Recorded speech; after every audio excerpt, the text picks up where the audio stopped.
Баршаңызға қайырлы күн, каналыма қош келдіңіздер. Сіздермен бірге Алтынай. Бүгін сіздермен өте дәмді шығатын айраннан жасалған оладьиді бірге жасайтын боламыз. Міндетті түрде видеоны өткізбей, соңына дейін қарап, каналыма тіркеліп, жанындағы қоңырау белгісін басып қойыңыздар. Бізге қажетті заттарды описаниеде толықтай көрсететін боламын. Алдымен ыдысқа 2 жұмыртқаны шағып, оның үстіне шым-шым тұзды және 3 ас қасық құмшекерді салып, венчиктің немесе миксердің көмегімен жақсылап араластырып алатын боламыз. Жарты шай қасық ас содасын салып, және оның үстіне 250 грамм айранды құйып араластырып аламыз. Және оның үстіне 250 грамм ұнның жартысын бір масса болғанша араластырып болғаннан кейін, қалған жартысын асықпай тағы да қосатын боламыз. Массамыз дайын болды. Қызып тұрған табаға аз мөлшердегі массаны құйып, осылай екі жағы бірдей қызарғанша пісіріп аламыз.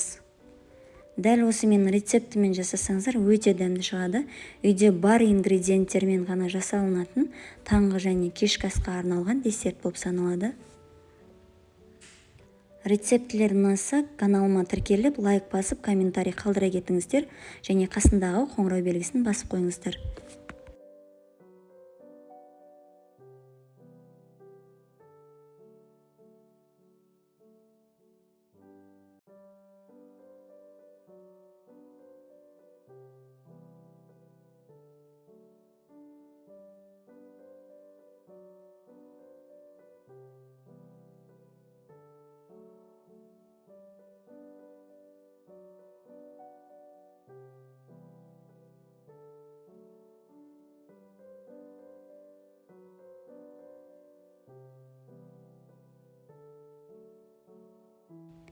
Өте дәмді оладьилар дайын болды.